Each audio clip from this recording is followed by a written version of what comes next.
All right, team. Welcome to the Strongside podcast. My name's Mitchell Black, and I'm your host. And today we are going to be hanging out with Mr. Coach Chris. Now, a lot of you guys are watching this live in our Facebook members group, and that's awesome. We decided this week to do one that was live and a little split screen chit chat. But if you are listening to this for the first time after we pull this audio and it's on our podcast, do us a favor. Give us a 5-star review. Maybe you screenshot it. Tell us what you like to hear so we can get more of that content for you guys. We want to bring you guys value. So if you can tell us what you like, that's what we're going to get done. All right. So here's what we're going to do today. Me and Coach Chris, we're just going to chit chat, hang out. You guys are going to get to know him. He's going to be moving down starting June 1st. He'll actually be here in like a week or so, but he's starting officially June 1st. And he's going to be the club manager at our Woodstock location. Since this video is live, you can comment on here. We can see all your comments and we'll save them for a little bit later on. We'll answer them. It can be interactive and it can be fun. So we want to hear from you.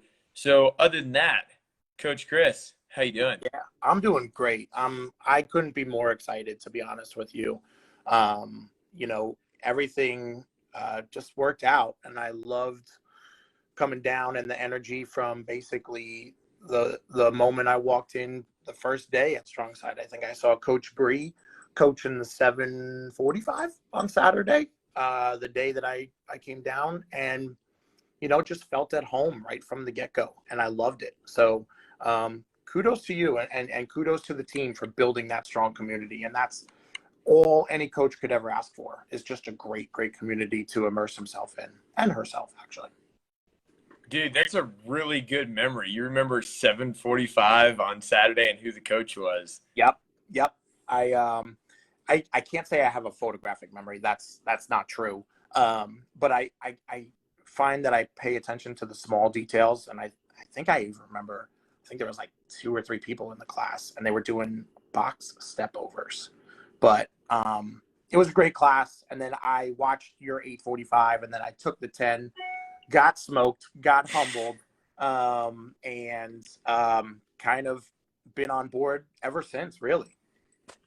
Yeah, because you came down. That was the day of formal. Correct. Yep. Yeah, that was a big introduction to Strongside Day right there. You ain't kidding. You know what, though? I am so glad I went that route, though. Again, talk about community. The folks at Strongside were so welcoming, coming up, introducing themselves, me introducing myself, and just creating awesome conversation. And I just can't wait to further those conversations when I get down there and start rocking and rolling. It's been absolutely wonderful getting to know, obviously, the people through the small interaction that I've had, but seeing the posts online and being a part of the members groups, it's really quite awesome. That's cool. You said like, can't wait to get down here or whatever. Like, so you're coming from New York, right? Mm-hmm. Okay, because I thought I had it wrong. You said something on Facebook the other day, like something about New Jersey or something. I was like, oh no. Well, I live in New Jersey. I work in New York, so I get a double whammy. Okay. I'm originally I grew up in New Jersey, born and raised, got a job in Westchester, which is right over the Tappan Zee Bridge. You have to cross the Hudson, right over the Tappan Zee Bridge. And I've been doing the commute, pretty much ever since. But my home is New Jersey, and that's where I've been born and raised.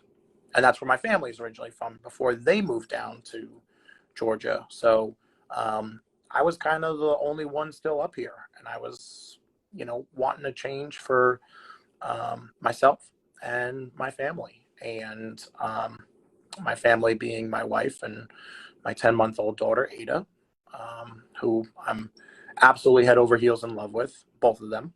And shout out to all the moms out there real quick. Happy early Mother's Day.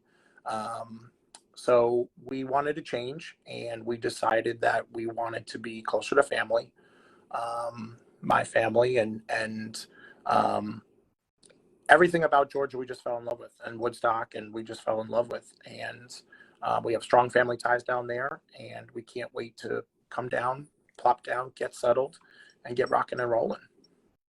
And so your parents live in downtown Woodstock, right? Yeah, they live over in Oakhurst in Woodstock, and we're going to be in Deer Run over in Woodstock. So we're in the same town, but I think if I'm getting my directions correct, downtown splits us. We're on one side, they're on the other. Yeah, I really like those houses where your parents live, and I'm really familiar with Deer Run. So Yeah, you guys got some good areas. yeah, we're pumped. And you got your sister. Is it your sister lives down here too? Yeah, my sister is in East Atlanta, I believe. She's actually a PA over at Emory University. So she's been down here since college, down in Georgia since college. And she kind of started the trend. And, eventually we all just kind of followed suit to now where it's just, the biggest thing that rang in my heart and really kind of rang in my head is every time I came down, we would mostly come down for holidays, Thanksgiving, Christmas. It just kept getting harder and harder to leave. So I was like, oh, I really don't have to leave. My entire family's down. And, thank goodness my wife was on board. She supports us and me 100%, and we're ready to rock and roll. So right now, so far, it couldn't have worked out better. Where's your wife from? My wife is from New Jersey too. Okay. She actually grew up in the town next to me. She unfortunately gets the moniker. If you ever checked out The Real Housewives of New Jersey, she grew up in the same town as all those. We're not the same. It's not as bad as it's portrayed on TV, but that's where she grew up. I love how you have to preface it. You're like, it's not what that bad. Unfortunately, we do get a bad moniker, but it's really not that bad. There's a lot of great people up here for sure. That's funny, man. How'd you guys meet? So, I say this with a lot of confidence and no one's here to judge me, but she actually took one of my classes. She came down. And if there's one thing you'll get to learn about my wife is she's very intense when she works out. She doesn't like to be bothered. And I wasn't trying to bother her. She came down with a friend, and I obviously thought she was beautiful from the beginning. But I wasn't that person that was going to sit there and, be the instructor, the weird instructor. So mutual friends of ours introduced us obviously through the gym and outside of the gym. And we just started talking through Instagram, through Facebook, liking each other's posts and stuff. And, I asked her out on a date as, traditionally would. Slid into those DMs. We kind of, in a way, yes, you caught me. And, I kind of knew right then and there that she was going to be my wife. So in an indirect way, we met at the gym that I used to work at, and got married in 2019. We had our daughter in 2021, and we're moving in 2022. So it's been a crazy, crazy couple of years. That's wild, dude. Yeah. So I can feel you on that. I've never dated a member. I've never dated a client ever, except for my wife. There you go. And I met her at Strongside, and she was a member. And same deal, like you're not on the prowl with the members. You're not trying to be that guy. But I will say, I think our friends set us up from the get-go, and they're basically like, hey, go take Chris's class, or go head over to, my former gym is Freak Strength. Go head over to Freak Strength and meet the instructor. He's a really nice guy. And I think it was almost kind of set up, although never confirmed, but I do think it was a setup. Yeah, dude. Yeah. So when you were growing up, did you do any sports or anything? Yes. So I was the typical jock. It was football in the fall, it was basketball in the winter, and it was baseball in the spring and summer. That's a lot. And I loved everything about sports. I was always of a athletic mindset. And in high school, I started to shift and transition to really, really fall in love with the game of baseball. And I just wanted everything to do with it, from practice to playing to games to travel. So everything. Lo and behold, it repaid me. It gave me a scholarship to where I could further my studies. I could play an additional 4 years. So I played over at LIU Brooklyn in downtown New York, downtown Brooklyn. We were in the NEC conference, so we played, smaller schools, larger schools. And then, as luck would have it, the university thought highly enough to where I was awarded a graduate assistant, and I was able to go back and get my master's degree pretty much from right after I graduated from my bachelor's. So it's given me so much. I still love the game today. Again, no judgment. I'm a huge Yankees fan, and I think that comes with the territory. But I can certainly get behind the Braves too. I certainly can. I will get behind the Braves. They won a few games last year, didn't they?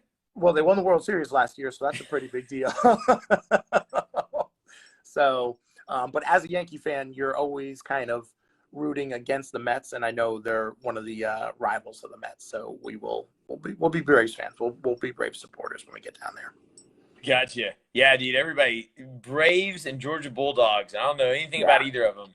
Nobody likes the Falcons, though.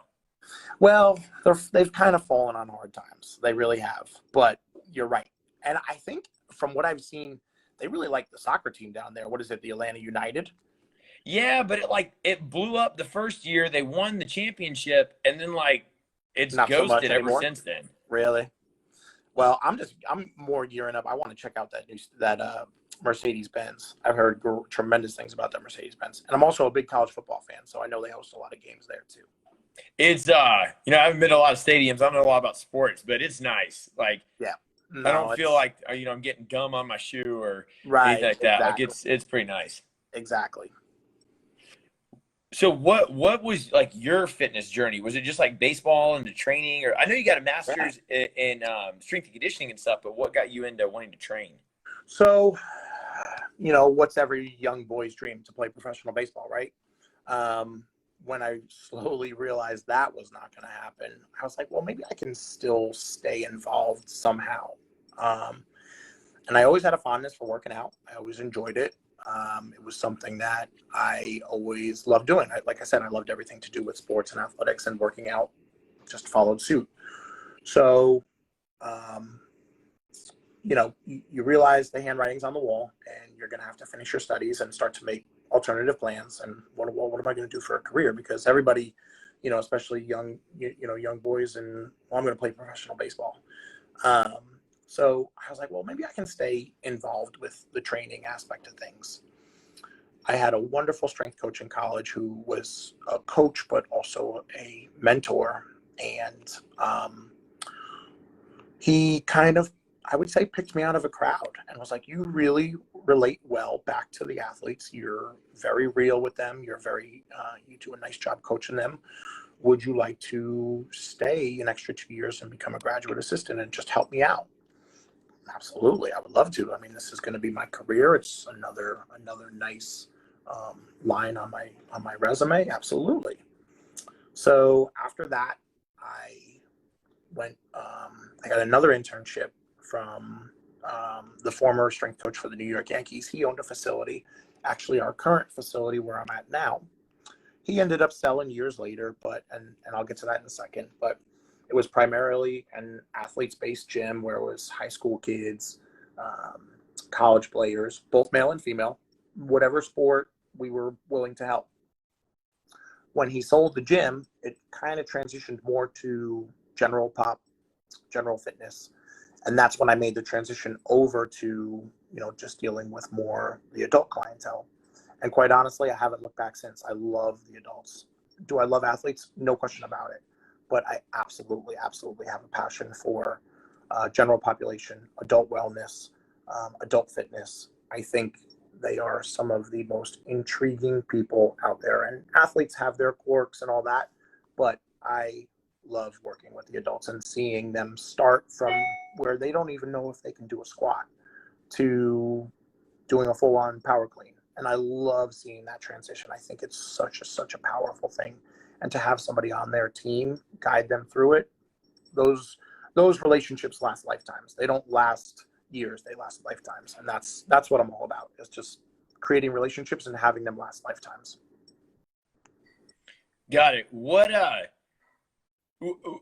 so when you get there, as you've learned all that training, basically pro or semi-pro athletes, working with all these people, and then going to general pop, what has built your fitness philosophy? And when I say that, I mean what do you think is the most important thing to do for people when they get started training? and what's actually the most least important. Like, like people be Yeah. like, I'm going to start working out. I need to get 12 pairs of new shoes. I don't know, maybe. Or like, what is the most important thing you should do?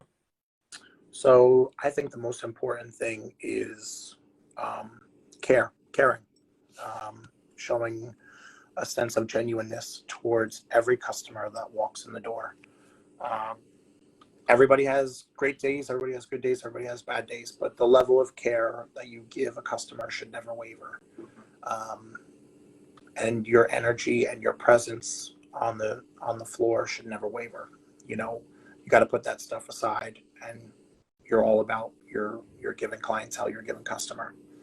I think the least important is this preconceived notion that you have to come in at a certain fitness level or having done some sort of fitness in the past, because you don't. You can come in, and I always tell people, you are where you are. You're starting where your starting point is. It's not a bad thing. We're just going to build a little bit more. And I think that a lot of people get this preconceived notion that, oh, I should probably go to the gym first before I do a personal training or a class. Well, then why are you coming to me in the first place? Let me help you get some confidence to you, and we'll build brick by brick, block by block, and we'll build you up to where, like I said, you weren't even sure if you were doing a squat first. Now you're doing full-on power cleans and box jumps and, med ball slams and all those wonderful movements that are going to get you to your goal. So I think the best thing, or the most important thing, is care, and the least important thing is coming in and having an ego and a mantra to you where, oh, I got to be in shape, or I have to have some level of fitness background to start. You don't.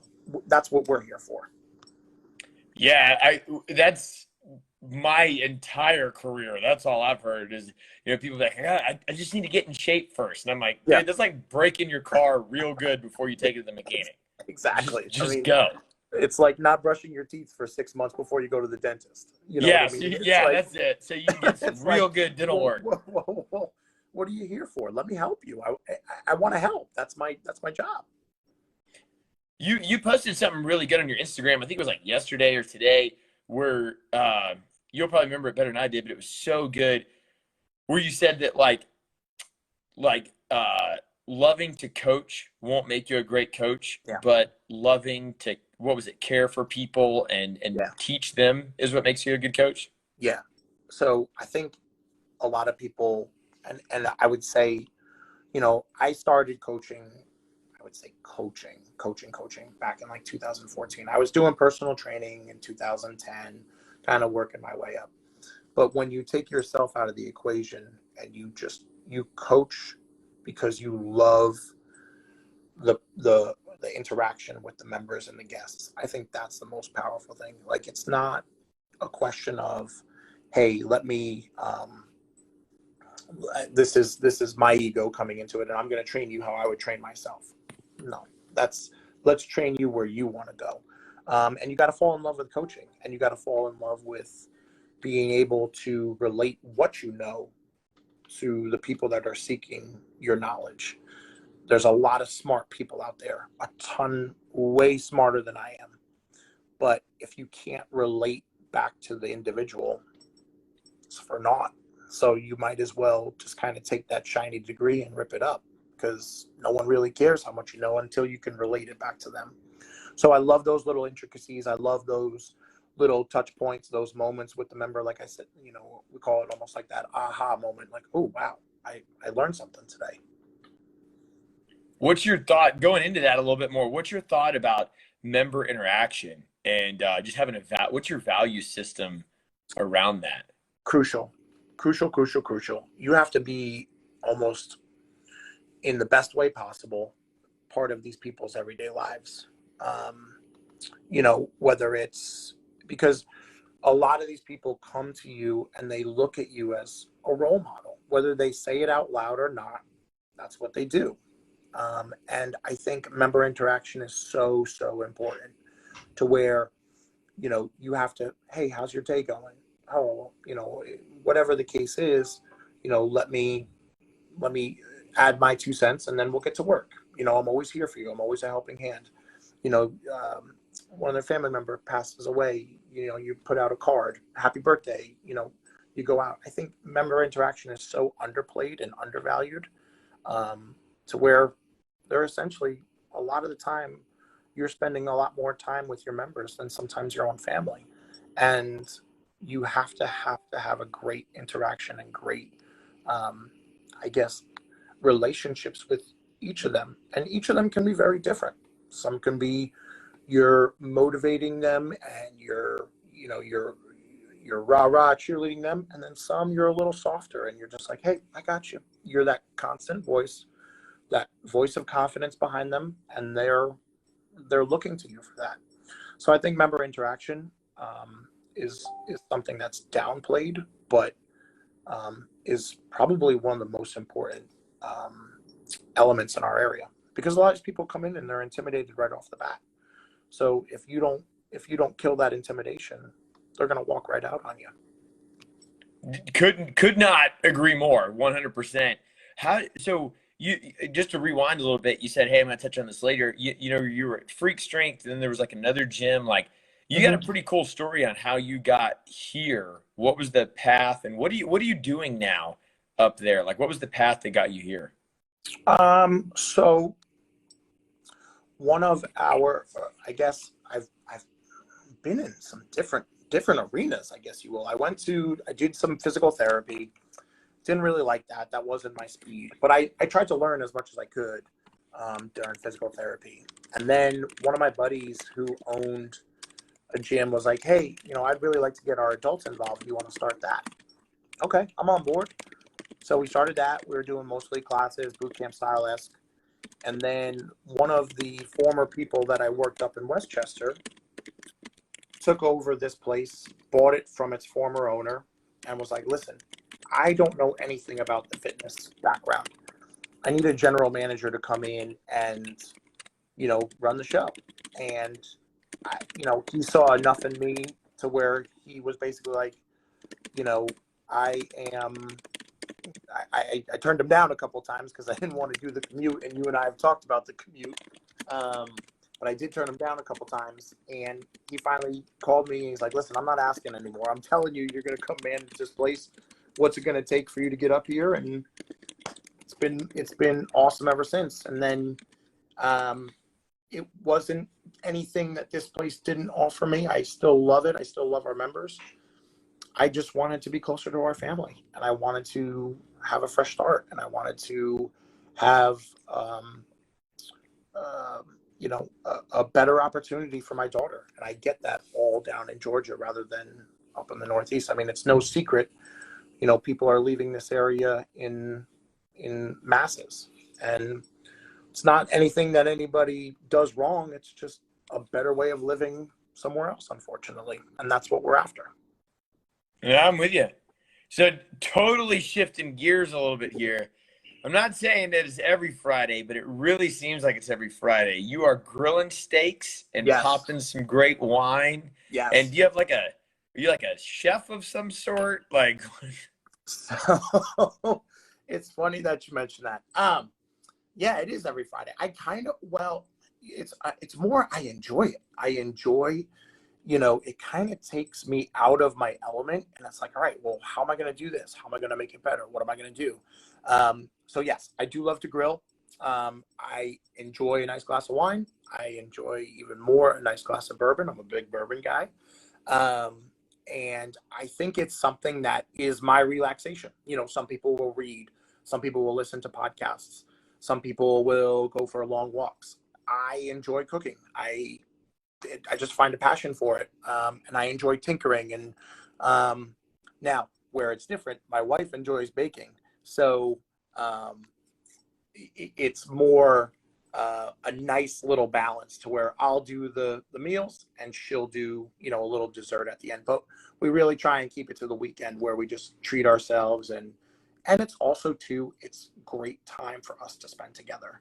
We live such active lives. She runs her own, social media and marketing business. I'm at the gym early to late.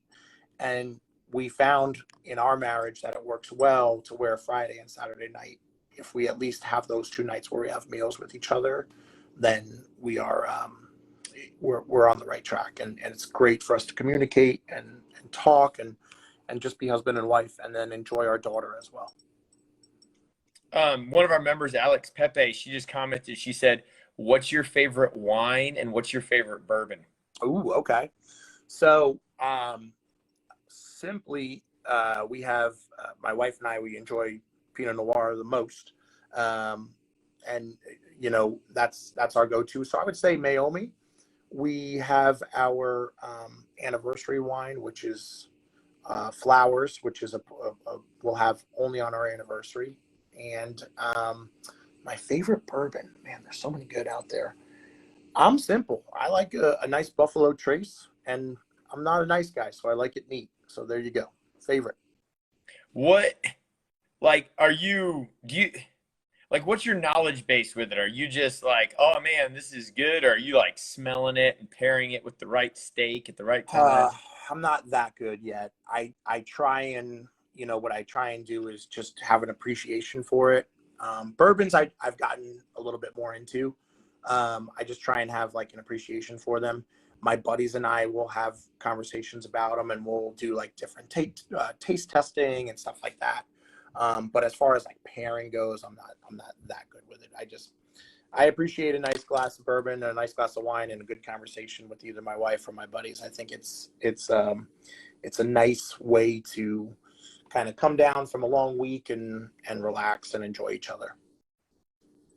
Yeah, we just spent some time in Napa like 2 weeks ago. I saw that. We were ultra jealous because my wife is dying to go out there.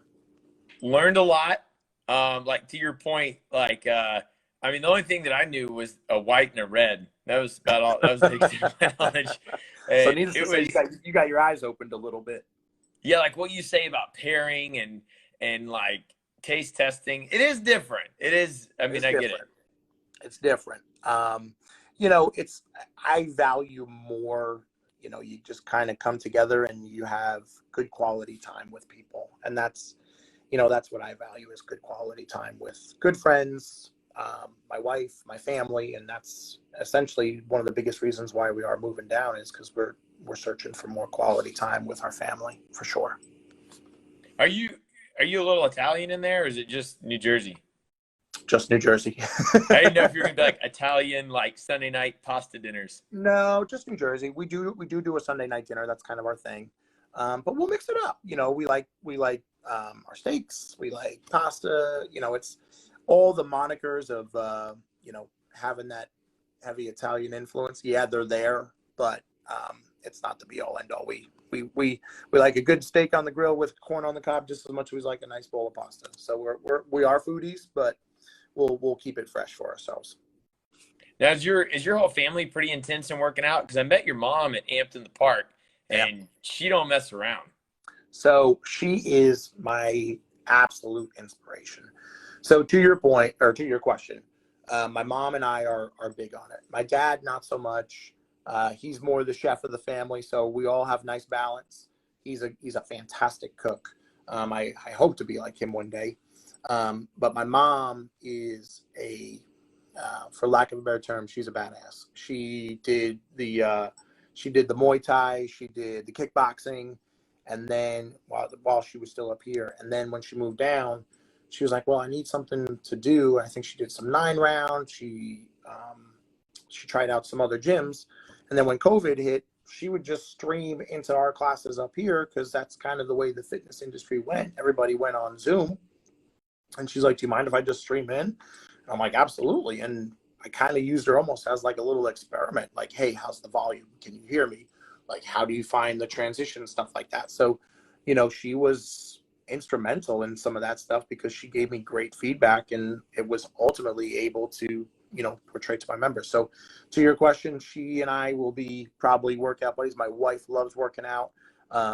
So those are kind of the three of our family that really get after it. And I wouldn't be at all surprised if you see my dad and my sister down there, maybe more for the legends, and my sister will take a class, but she's constantly working. But my mom and myself and my wife, for sure.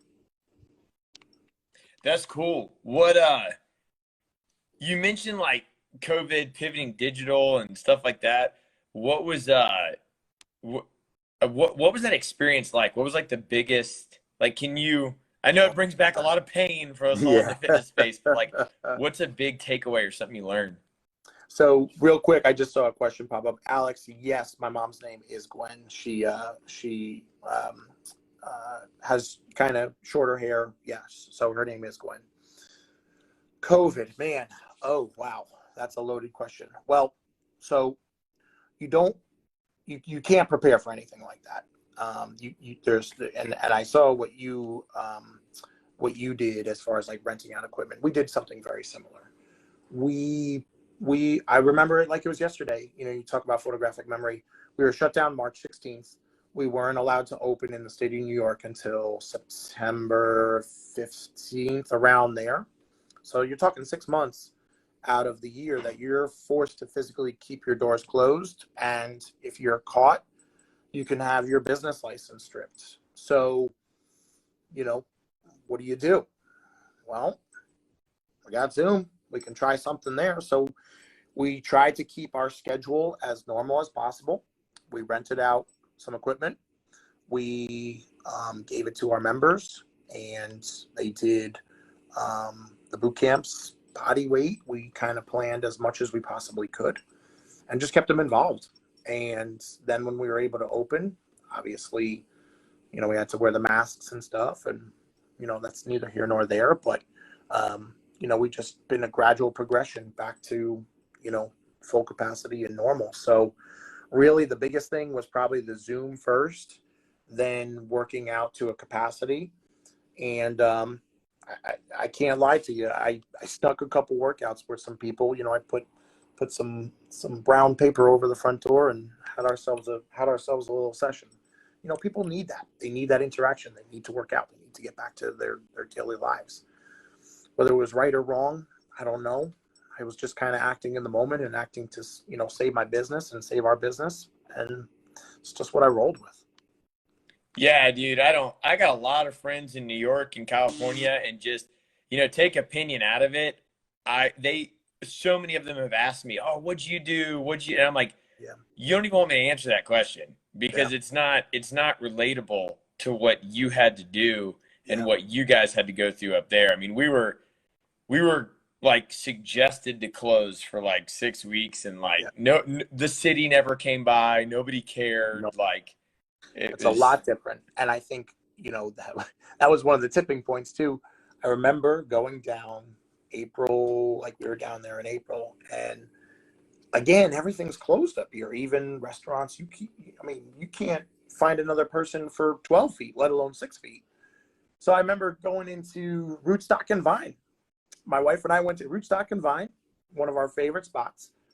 We sat down. A person sat directly next to me, and I'm like, why are you sitting next to me? But you know, I have to realize I'm in somewhere totally different than New York. And I was just, man, this is living again, you know? So, you know, it's kind of, you get so ingrained to what's going on around you, your environment, your own echo chamber. And then you go into something totally different. And it's like, wow, this is what they're doing down here. And this is so much better, in my opinion. Again, take opinion out of it.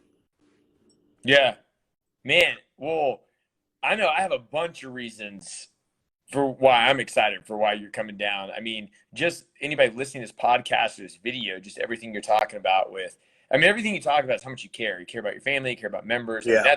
that's so much what we're focused on. Nobody is ever going to care how much you know until they know how much you care. And Correct. I've worked with people with $20 online certifications, and I've worked with people with master's degrees, and both can be successful and both can be not successful. And it's based on the attention that they give to the member, from saying their name when they walk in to saying their name when they leave to actually having a human discussion with them. I mean, Right. that's what we look for in our coaches. I describe it as being a knowledgeable clown, because you need to be knowledgeable enough to provide great information. Nobody's asking you to not make the member better. That goes Right. without saying. You need to do that. But you can't be stoic. Like, you still have to be fun, but you can't be fun and also give no value. You have to be an Right. educated clown to keep people engaged. I go on and on about why I'm excited, but what made you get pumped up? Because I know you flew. First off, for anybody who doesn't know, this dude, you want to talk about commitment right here? Just we start talking on the phone, and then he hits me up and he's like, "Hey, I'm flying down there," and I'm like, "Oh, okay, well that's new. Never had anybody do that." And then comes down, comes to formal, and then we start talking a little bit more. Flies down again. And then we were like, hey, maybe we can do this thing. And then I get a third phone call. Hey, I bought a house. I'm in. And I was like, oh, God. And I'm like, those are the people you want on your team, though. Like somebody who's that committed, those are the people you want on your team. What, getting to know these members and just Strongside, what made you be like, I want to do this? I felt at home. You know, it's weird. It's just you get a certain feeling. You know, I loved all the interaction, not only member to member, but coach to member. I wanted to immerse myself in something new. And I had kind of been looking and you know, driving around. And believe it or not, it was kind of over Christmas time. I think my mom, she got served an ad from Strongside over Facebook, Instagram, whatever. And she comes up to me. I'll never forget it. We were sitting over in our living room. She comes up and she goes, hey, she goes, you should check this place out, Strongside. It's literally 5 minutes away. And she goes, and she goes, Mitchell, the owner, reminds me so much of you. And just like so much energy, like the way you guys move. And like I've seen him in his ads. And she's just like, I think it would be a good fit. Why don't you check them out? The next day I emailed you and we got to talking, and that's when, you know, formal happened. And then, you know, I knew that I valued a lot of the same values that Strongside valued. So I was like, well, if I'm going to do this, I got to put my best foot forward, and I got to do everything in my power to try and land a position, whether it's something just starting off, whatever is open. I want to try and be a part of this group. So I said to myself, well, and I said this to you too. I was like, I don't know if I'm going to like it unless I walk through the doors and feel it and touch it and, you know, kind of see it breathing. And that's what's just like, I'm just going to hop a plane and get down there. And Newark to Atlanta is an hour and a half, hour, 45 minutes. So hopped a plane, got down. It just so happened to be the same weekend of the formal. You're like, dude, bring a suit. Okay. Brought a suit, and we were off and running. And then the next time I was coming down, because we were kind of getting further and further with the house. And as luck would have it, it was the Shamrock Showdown. So 2 weekends I saw, you know, Strongside in full swing, and, you know, couldn't be more excited about it. Cool, man. I'm yeah, and I like hearing that. You're gonna blend right in. It's a good old fun time here. Yeah. Yeah. If anybody's got any questions, we're gonna do like one or two more things. Remember, this is live. If you got any questions, comment them. Yeah, we'll please, answer them fire right now. Fire But away. let's see. I don't have them all written down. But here's Okay. what we're gonna do. We're gonna do a little lightning round. Let's do it. And I'll say something, and then you say the first thing that comes to your mind, and we'll probably do like 10 or so. Cool. Are you ready? I'm making them up as I go along. All right. Peanut butter or jelly? Peanut butter. Front or back? Front. Left or right? Right. Nikes or Adidas? Nikes. Bench press or deadlift? Ooh, I'm from Jersey, so bench press. Let's see. Mohawk or faux hawk? Oh, I'm gonna go with Mohawk, but if a faux hawk is done right, it looks pretty sharp. Wine or bourbon? Bourbon all day. Steak or chicken? Steak all day. Row or run? Run all day. When you work out, shirt on or off? I'm an on guy. I always keep it on. Let's see. Do you wear shorts to your knees, or do you wear the chubbies? The chubbies. I'm gonna meet you in the middle. I go right above the knee. All right. Let's see. Burpees or box jumps? Box jumps. And done.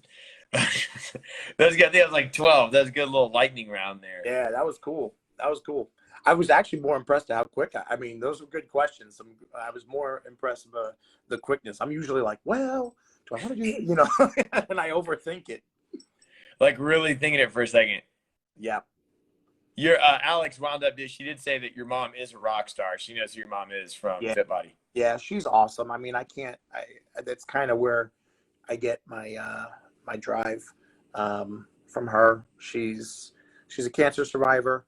She is a cancer survivor twice, and she's awesome. And I can say the same thing about my whole family, and that's really what is this whole driving force is. I want to be close to my family. We have the little one. We're in the process of starting our own family, and at the end of the day, that's the most important things in life is your family, and both work family, immediate family, friends family. Dude, that's awesome. Yeah. Well, hey, I appreciate the conversation. I know everybody else appreciate the conversation. Same. What's the exact timeline? Like, I know that it's June 1st, which is like a Wednesday or something like that. You're rock and rolling to Strongside. Yeah. But when do you move down here, and you're going to be taking some classes and stuff in between there? So we are in the closing week here. So we close on the house on the 16th of May. And I was going to start coming maybe even that evening or early the next morning, just start immersing myself in the culture again. So I'll be around starting the 16th. We'll be moving in. We're getting some stuff done to the house. And then June 1st is go time. And then we have the coaches summit on the 4th, which I'm really looking forward to. And kind of just rocking from there. So I want to try and do at least those 2 weeks where I, check out some of the other gyms and see how other Strongside coaches do it. See what I can pull from others, because I think you actually posted something that I really liked is, good coaches, they steal things. So I appreciate that. So I'm going to definitely be on the lookout and seeing what I like, and checking out classes, meeting people. And I think that's important. And then June 1st, I'm ready to rock and roll. I'm ready to rock and roll now, but June 1st is the official day. And you're doing Murph too, right? So I am going to give it my best shot. I'm going to go. I'm doing my training for it as much as I possibly can, with the pull-ups and all that good stuff. But I'm gonna go for it. Why not? Give it a go. Cool, dude. Have you ever done it before? I've never done it before. I'm a Murph rookie, so I am pumped. I definitely will get humbled for sure, but I want to give it a try. Let's go. That's cool. Yeah, and just for anybody, anybody listening, just make it clear. When he says coaches steal things, he's not talking about like equipment or something right, like that. Right. It's like I agree with you on that. That everything that we know is owed to other people. We didn't like make up whatever we know. I mean, if we did, it's super rare. And honestly, if we made it up, we owe it to the community to give it back to them. But really, really good coaches go listen to another coach and then go, ooh, they said to swing the kettlebell this way. That's a really good point. I'm gonna take that. Those cues are important too. And again, you have to be pliable as a coach to where maybe some of your cues just don't get the point across. And then you hear something and you try it in action and people are like, okay, got it. And you're like, well, there we go. So I think definitely pliability to piggyback off of what you just said and kind of steal cues and a couple of the power hours. Like I have never listened to those two gentlemen that you sent me. And I was like, man, these are like really, really smart ideas and really, really smart people, and definitely somebody that I can relate to for sure. Yeah, Power Hour is a weekly education call that we do with our whole team, and we bring in like different speakers and stuff like that. And it's every Monday for an hour. But yeah, I was gonna say something. But that what you just said, it's a giant red flag to me of somebody's coaching capability when the sentence starts with, "This is how I teach the." And because you're so trapped in your own thinking, this is how I teach the squat. Like, no, this is how I'm going to teach it right now. Like, I might actually find a better way later on. Yep. And I think that's also too, when we, kind of going back to what a big thing that I'm excited for is having, one of the other coaches asked me, like, what's one of the most things you're excited about? I said, having a team. I have a guy up here that I love to death, and it's just us two though. And I think having a team is so crucial in a great work environment, and different people, different backgrounds that you could bounce ideas off of. And I think that's another thing that I think you guys do so well, is that team atmosphere, camaraderie, and everything in between. So I'm really excited for that. Cool. Me too, man. Well, I know you're about to hop on another call with Coach Carey here in a little bit and do some more training. You got a busy day. We got a busy day. I'm pumped. I'm looking forward to meeting with her. Can't wait to get down. Thank you for having me. I love doing this. So if there's anything else, you know where to find me. I'll be down there soon. All right, man. Let's rock and roll. I'm excited. Thank you so much. Good. See you, Mitchell. Bye-bye now. See ya.